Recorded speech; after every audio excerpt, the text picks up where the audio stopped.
G'day, this is Sean from Hammersim. Today I'm bringing to you a 1600 point game. My vampire counts against my friend's Orcs and Goblins army. Now his army is pretty much all goblins. There's only one orc model in the whole army and it's quite fun to play against, as you'll see. This is how we randomly generate a terrain. It's pretty much self-explanatory. I get to deploy on the southern side. This is how deployment ended up looking. It's quite strange because I started deploying in the bottom right corner and my friend deployed in the top left corner, and neither of us were willing to spread our armies out, so we ended up being quite far from each other. For the Goblin army, we have 3 wolf chariots, we got 2 mangler squigs, a big unit of normal goblins, but they are armed with bows and arrows. Inside there's 4 characters, a goblin war boss, a goblin big boss, which is a BSB, a goblin great shaman, and on the side there you'll see a black orc, and he's there to quell animosity as well as provide a little bit of extra punching power when it comes to hand. Next to them we have a couple of night goblin units with 2 fanatics each, and they all got nets as well. And then we have a unit of 4 river trolls and then a spear chucker. As for my army, I've got a couple of direwolf units that have been vanguarded up. Now direwolf unit number 2, I didn't want him vanguard all the way up because he might be able to charge me on turn 1 with those chariots or mangler squigs, so I've just moved up slightly. I have a big unit of skeleton warriors, 25 strong. I have a couple of zombie units, 20 strong each, with musician and standard. Inside the skeleton and the zombie units are characters. I have a necromancer in one of the zombie units, a master necromancer who is my general in the other, and then a Khan Wraith in the skeleton unit. In between the zombies I have a spirit host. Next to zombie unit number 1, I've got 23 strong of Graveguard, full command, with Banner of Barrels, as well as a White King BSB character inside.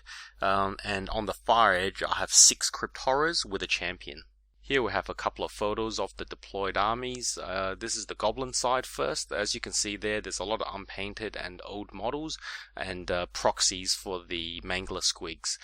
My friend here started playing back in 5th or 6th edition, I can't remember, so there's a lot of odd bits and pieces he's using for his army. Here we have my army just before I vanguarded the wolves up. As you can see, there's still a lot of base coating and painting that needs to be done.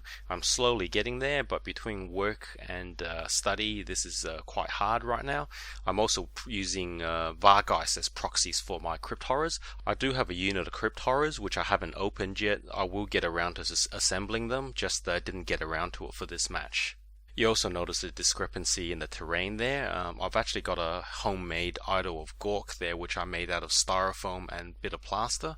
We're using that as a proxy for the Elven Waystone. I still need to make quite a few terrain pieces. So on to first turn, we rolled off and I won the roll, so I moved my direwolf unit number 2 up to try and threaten the mangler squig. I know they're probably going to get charged, but that's fine. All my other units move up as far as possible. Direwolf unit number 1 probably could have moved a little bit further up, but I was worried about getting countercharged by his either mangler squig or wolf chariot, so I'm just holding back on them for now. Onto the magic phase. Actually, I forgot to mention what spells I had. I think on my level 2 I had death spells, and I took the signature, which is Soul Leech, and I can't remember the other one I took. On my level 4 Master Necromancer, I took Evocation on the Heck, which is the signature spell, the Van Hels's Dance Macabre, spell number 1, a Gaze of Nagash, and I think I might have got Wind of Death as well. I've just noticed an error with my diagram as well. The Master Necromancer should actually be in Zombie Unit number 1, and the level 2 Necromancer is in Zombie Unit number 2.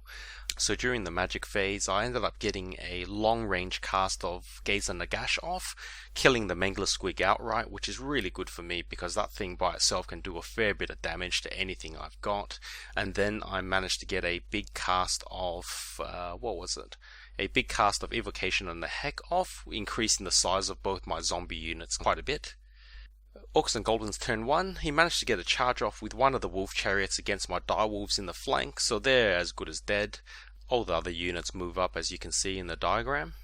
Nothing much happens during magic and shooting. In hand to hand, he rolls really well for the impact hits, and the chariot ends up killing all my direwolves just from the impact hits alone. Vampire count turn 2. As you can see, I move my direwolf unit number 1 and spirit hose far away from the rest of my troops. The thinking behind this is I really need to draw out the fanatics that's in the night goblin unit. Also, I don't mind getting charged by wolf chariots with the spirit hose because it is ethereal, so getting charged doesn't really harm me in any way, and it will hold up one of his chariots as well. He ends up blanketing all of my magic, so that's the end of my turn. During Orcs and Goblins turn 2, they all move around as you can see here. Now I'm really worried about my left flank because he's placed all 3 wolf chariots in that side now, as well as the Mangler Squig. So that skeleton unit, if it gets charged by 2 out of those 4 units that he's got there, they're probably going to be toast. Again, not much happens during magic and shooting, so moving on to Vampire Count turn 3. This turn I end up moving my units up. The direwolves and the spirit host ends up drawing out the fanatics from both the night goblins units, as you can see there. One of the fanatics from goblin unit number 2 ends up killing the wolves. The other 2 fanatics from goblin unit number 1 just shoots just short of the spirit host. Not that they could have done any damage to an ethereal unit anyway. What's quite important in this movement phase though for me is moving my Khan Wraith in the middle of the map there through his Mangler Squig. Now as far as I'm concerned, I think I played the rules correctly here. Because I moved through him, he ends up doing something called like a death throes or something like that, where it's a huge amount of damage, but because he's not magical, he can't hurt my Khan Wraith, so I basically kill his Mangler Squig without any negative effects to me. In my magic phase, I end up getting a big cast of Van Hell's Dance off, which is the 12-inch bubble, so everything there, including Spirit Hose, which the back corner just touched, ends up getting another free movement, and you'll see that this is how they move up. Now the great thing about the Spirit Hose getting the extra movement is there was 2 fanatics right in front of me there, and I did exactly the same as I did with a Mangler Squig. That is, I moved over the fanatics, and I think that kills them outright. And again, because I'm ethereal, it wasn't able to do any damage to me. So that was quite a good way of dealing with these fanatics and manglers with ethereal units. Oh, I just noticed there too, I made a slight mistake with the way I angled Wolf Chariot number 3 in the diagram. I just fixed it up in this slide here. And here's a photo of the end of my turn. You can see in the middle of that shot that the 2 zombie units are a fair bit larger than their starting size now. In the bottom left side of the photo, you'll see my Khan Wraith, who's out by himself, straight in front of a big goblin unit, but he's served his purpose. I'd rather kill that Mangler Squig and sacrifice him, and yeah, we'll see what happens. Turn 3 goblins, holy shit, a lot of action. You can see all those charge lines indicated in red, so he ends up declaring a charge with all 3 wolf chariots against my skeleton unit. Wolf chariot number 1 fails the charge, but both number 2 and number 3 gets in there. He also tried to charge my Khan Wraith with his goblin war boss, which is his general, which was an interesting tactic because I think I probably would have stood maybe a good chance. I'm not too sure. He might have had a magical weapon. Actually, I'm sure he would have had a magical weapon. I don't think he's silly enough to charge me without it. And you'll see the 2 night goblin units charging my spirit host. Now the spirit host is ethereal, so he can't be hurt by the night goblins, but because he's got the rank bonuses as well as the standards, he's going to kill it with combat resolution. And here we have another photo after we've moved all the charges. Actually, I think this is just before he declared a charge with his goblin war boss. But yeah, starting to get interesting. During the compulsory movements, one of the fanatics ends up going through his own night goblin unit, ends up doing 3 or 4 points of wounds, but yeah, it didn't really phase him too much, and the other fanatics ends up going closer towards the edge of the map. During his magic phase, he ends up getting a good spell off, some sort of magic missile from the goblin book, kills my Khan Wraith outright, and then he does this really annoying spell on my grave guard. It's called something like Itchy Nuisance or something like that, where he rolls a d6, and however much he rolls reduces my movement by that much, and I think he rolled maximum on there, so I ended up having a movement of 1 with my grave guard, which sucks because I kind of need all the movement I can get to get them to charge. Not much happens in the shooting phase. I think he might have done a wound to me on the Crypt Horrors, but nothing much to speak about. However, in the hand-to-hand phase, holy crap, the two wolf chariots that charge the skeleton unit end up killing every single skeleton in there on the charge. I think he rolled 6 and a 5 on the impact hits, and then quite well on his hand-to-hand as well. So I can't believe a whole skeleton unit just went down to two, seemingly quite weak wolf chariots. In Vampire Count's turn 4, I declare a charge with my Graveguard against his Night Goblins, but the coward declares a flee, and because of my now reduced movement, I completely fail that charge. I try to redirect into the Trolls, but again, reduced movement, I had no chance of making the charge, so they end up just staggering forward, I think 4 or 5 inches. I move my Necromancers, both the general as well as the level 2, out of the zombie unit because I don't want them to get charged with the Night Goblins, so I try to hide them behind the Graveguard. And in my magic phase, I think the only spell I get off is a cast of Invocation on the Heck, and I get both zombie units up to a fairly decent size now, so I think I should be able to take a few charges. And here comes the pain. Goblin turn 4. Look at those charges by the chariots. So 3 chariots charge the front of my zombie unit. That's going to be quite painful. And then one of the Night Goblin units charges my zombie unit number 1. They've got nets with them, so that's going to hold me up for quite a while. The Fanatic ends up moving to quite a dangerous position, but doesn't hit anything. In his magic phase, he gets that stupid spell off again, reducing my Graveguard's movement. This time, I think maybe by 2 inches maybe. One other spell he's been constantly trying to get off, and I'm not allowed him, is the one that gives his units poison attacks. One of my friend's favorite tactics is to give that spell and buff the big goblin unit, which has got about 42 goblins in there, and because they got bow and arrows, he starts shooting with poison attacks. And in the past, I've seen that thing decimate even warriors of chaos units. So I've been quite mindful of that spell. I've dispelled it as much as I can. So I've let a few small spells get through, but so far so good.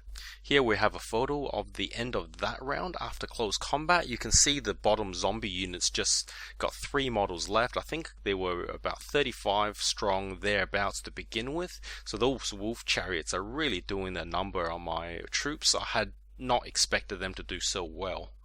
Turn 5 vampires. I declare a charge again with my Graveguard. He ends up fleeing again. Freaking cowards. I need to get into hand-to-hand combat, but he just keeps fleeing away from me. I roll really poor for Winds of Magic and don't get any spells off either for that turn, so that's pretty much just a wasted turn for vampires. In hand-to-hand combat, the Wolf Chariots ends up killing the last 3 zombies, and now are free to charge me next turn. And that's exactly what happens in Goblin's turn 5. I cop a flank charge with 3 Wolf Chariots. This is going to end up extremely painful. Now, this is a big swing point in the game, and my opponent thought about it for ages and ends up deciding to charge me with the big horde of goblins that he's got. Now, I will confess, this is just due to me taunting him for the last 2 turns. He is a good mate of mine, so we've been trading a fair bit of insults throughout the game, and I just continually called him a coward, and just for the sake of fun. It wasn't anything really nasty. We always kind of egg each other on during the game, so I kind of goaded him into taking a chance and charge. Also, he was being a good sport about it. He wanted to see some hand-to-hand action as well, so it was getting quite late in the afternoon, and we both wanted to see some good action, so he declared a charge.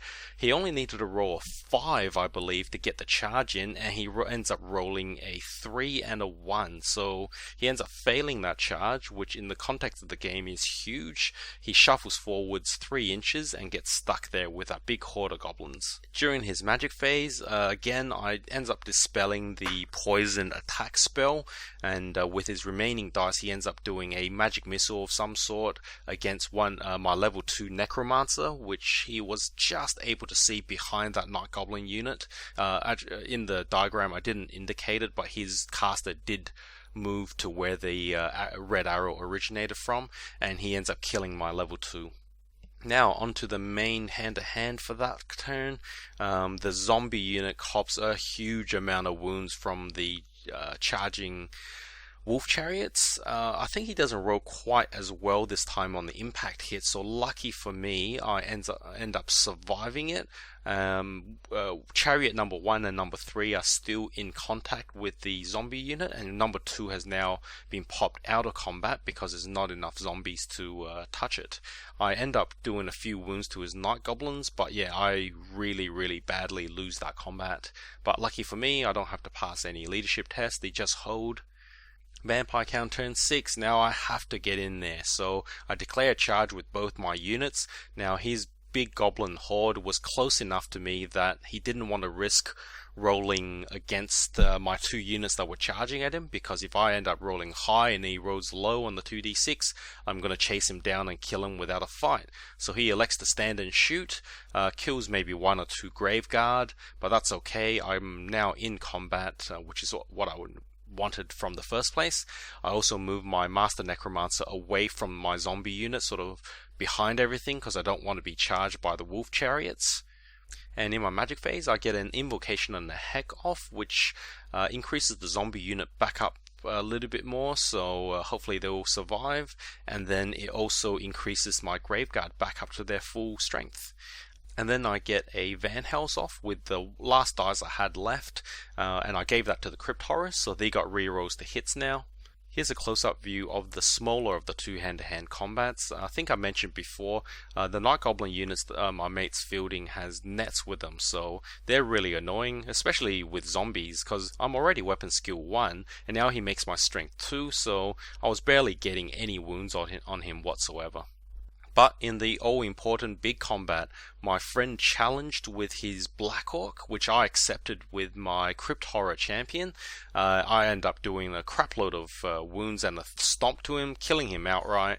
I've indicated on there the damage I dealt with the Graveguard with skulls on his unit, and then the ones with the explosions are the Crypt Horror wounds. So you can see the Crypt Horrors did quite a decent job there. In fact, I think before my Crypt Horrors got to attack, we were pretty much evens on combat resolution, but with my Crypt Horror damage, he ended up losing the combat by 7.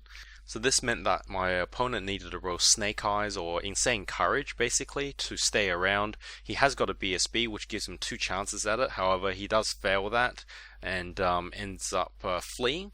I chased with my Graveguard, and he rolled really poorly. I think he rolled maybe 4 or 5 for his flee roll. I end up rolling about 7 or 8, so I chased that whole unit down. Really bad for my opponent there. My Crypt Horrors end up running into the second Night Goblin unit, and in my opponent's turn 6, if it wasn't already bad enough that he lost the whole his big unit with all of his characters, his Trolls now, who had a chance to flank charge, end up failing their stupidity test. So they end up stumbling forward 3 or 4 inches, I can't remember, not that it's important. During the hand-to-hand, not really much to speak of. My Crypt Horrors easily kill his Night Goblin unit number 2, and on the other side, his Night Goblin and couple of chariots ends up easily killing the rest of my zombies.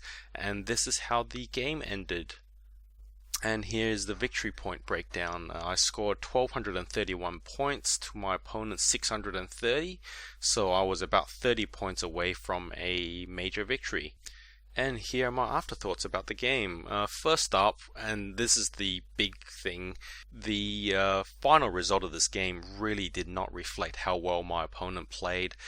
He declared a charge in turn 5, which I'll put the screen shot up here. This whole charge was done because we agreed that he was already winning this match, and if he just declared a flee from this point onwards, he's going to have multiple chances to rally because he's got a BSB in that unit. I was never going to get in hand-to-hand combat, so I was never going to score any points off him this way.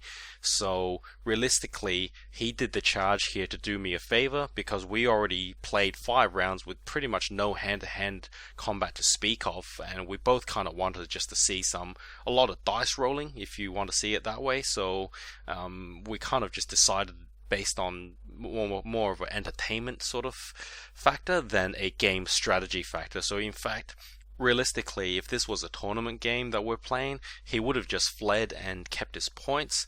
And so here I'm going to put up what would have happened victory points wise had he not declared the charge. So as you can see there, I would have only scored around 300 points off him, and he scored 630 points off me. And to be honest, that's probably a generous 300 points I would have scored off him. I may not have even been able to get that Night Goblin unit in the end. So this really was a comfortable Orcs and Goblins victory until we decided to liven things up with a bit of hand-to-hand.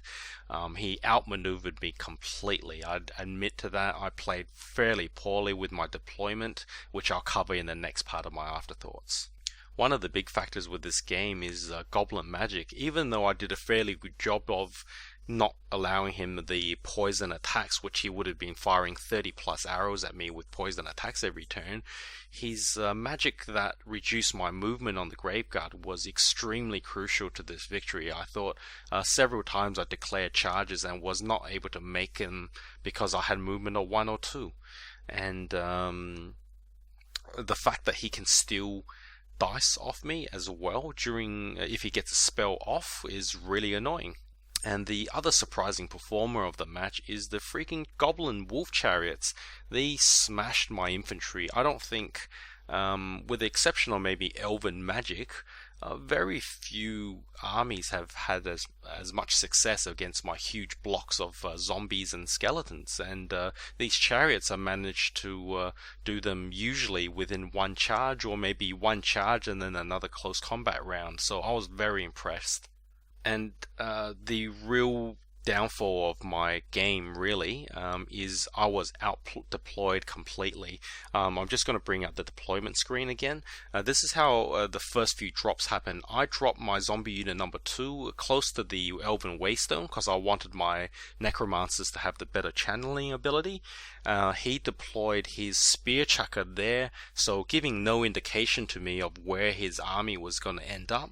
I then declared, dropped my zombie unit number 1 down here, and he followed up by dropping his Mangler Squig individually, and then it was just him using his Mangler Squigs and chariots as fodder drops to see where my army went, and I ended up deploying really far away from him and also hiding my Graveguard and Crypt Horrors away from his Mangler Squigs, which in the end I ended up having to move 6 turns to chase him around the board.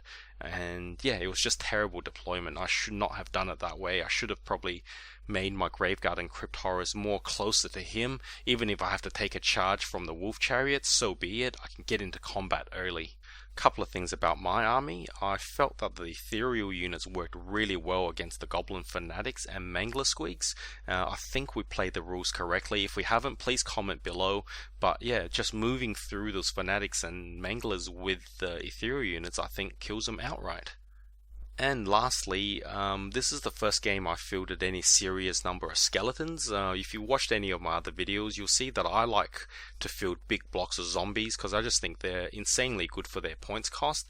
And the first time I did this, the skeletons really didn't hold up. They took a charge from 2 chariots and ended up dying with not so much as a whimper really, because the shields and light armor easily get negated by the strength of the chariot charge, and then the ward saves from the hand weapon and shield is negated by the fact that you don't get it against impact hits. So I don't really feel like they're worth their 5-point cost, especially when zombies are cheaper and I don't really need a special vampire power just to be able to raise additional ones. My zombies, which started off at 20 strong, way outperform my skeletons at 25 strong, and my skeleton unit ended up costing me twice as much. So yeah, not real thrilled with skeletons. Anyway, that's the end of the video. What did you think of it? If you liked the video, please press the like button, or better yet, subscribe to my channel. I will be bringing out videos every week, hopefully.